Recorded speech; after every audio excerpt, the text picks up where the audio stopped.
Hi everyone! Welcome to my YouTube channel. For today's video ay magluluto tayo ng chicken sotanghon. Start tayo after this intro.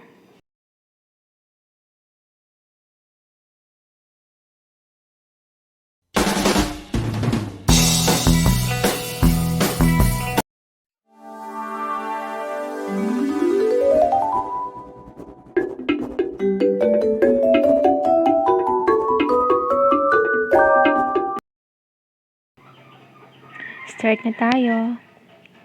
Ayan, painitin natin ang ating paglulutuan na kaserola. Maglagay na din tayo ng mantika.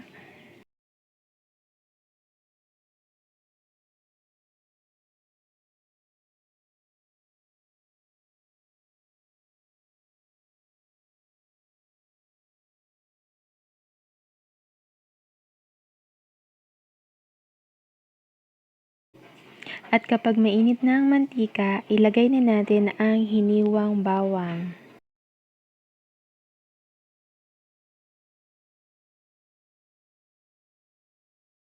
Ilagay na din natin ang hiniwang sibuyas.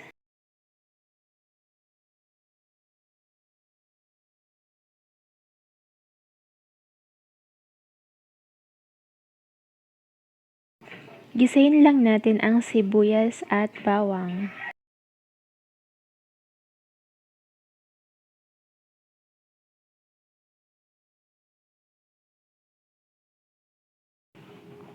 Ilagay na din natin ang hinimay na manok. Pinakuluan ko na to kanina bago pa tayo maggisa. At yung pinakuluan natin ng manok, yun na din ang gagamitin natin na sabaw sa ating sotanghon.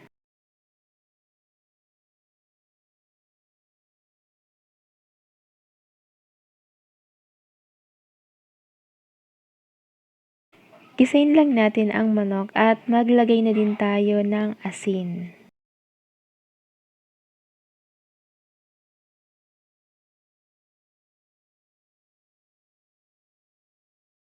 Ayan, haluin lang natin yan.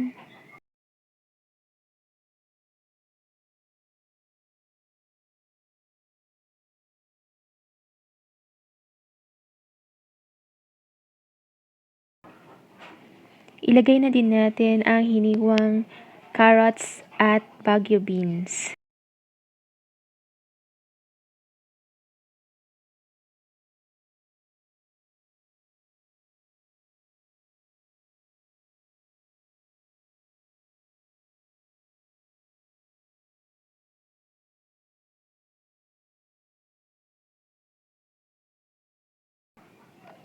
Ilagay na din natin ang hiniwang Baguio pechay at repolyo.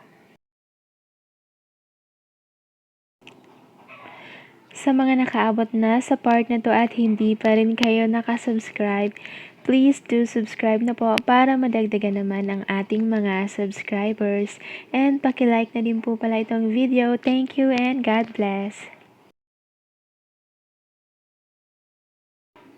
Ayan, gisayin lang natin ang mga gulay.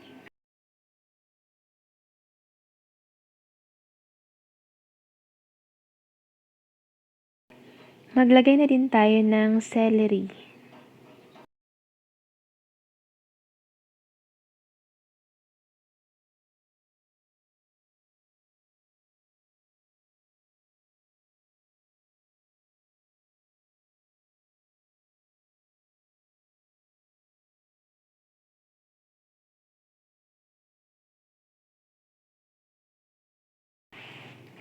Ilagay na din natin ang chicken broth. Ito yung pinakuluan ng manok kanina. Kung wala naman kayo nito, pwede rin naman na tubig na lang.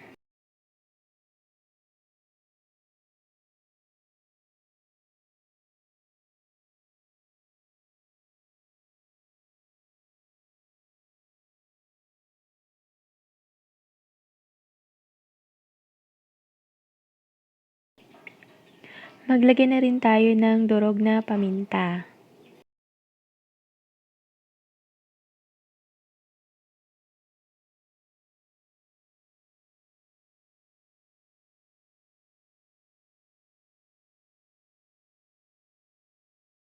Maglagay na rin tayo ng patis.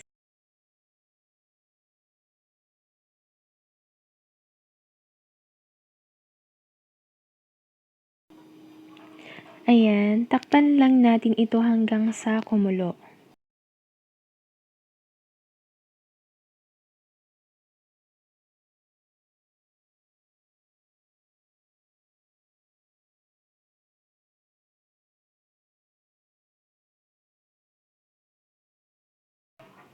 Ayan, kumukulo na.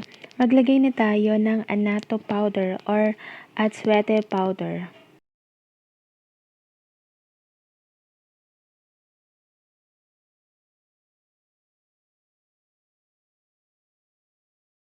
Haluin lang natin yan.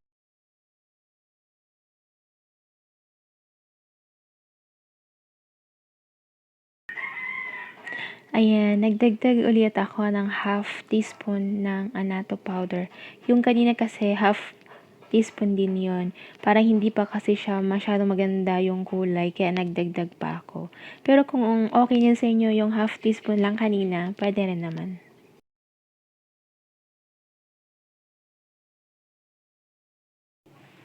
Maglagay na din tayo ng chicken broth cube.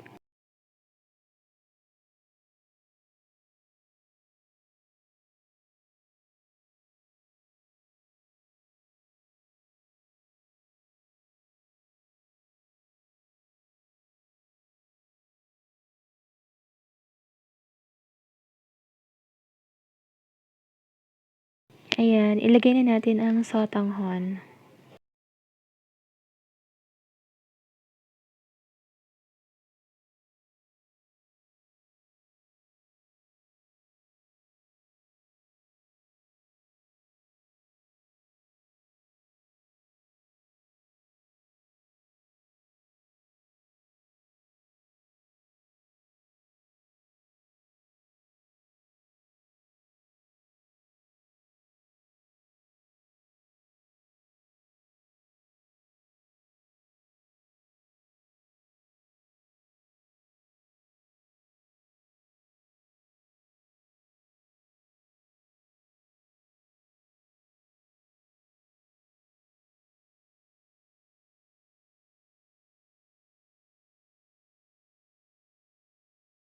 Takpan lang natin yan ng 2 minuto.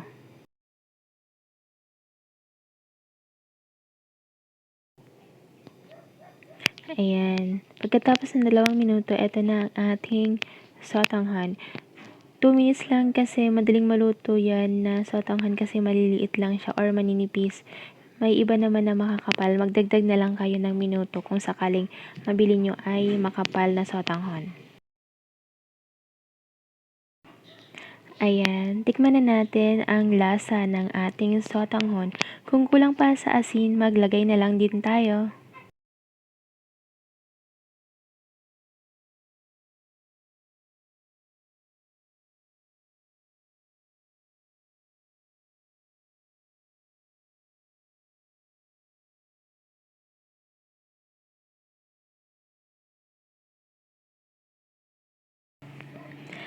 Tapos na tayo sa pagluto ng sotanghon. Tara, kain na tayo!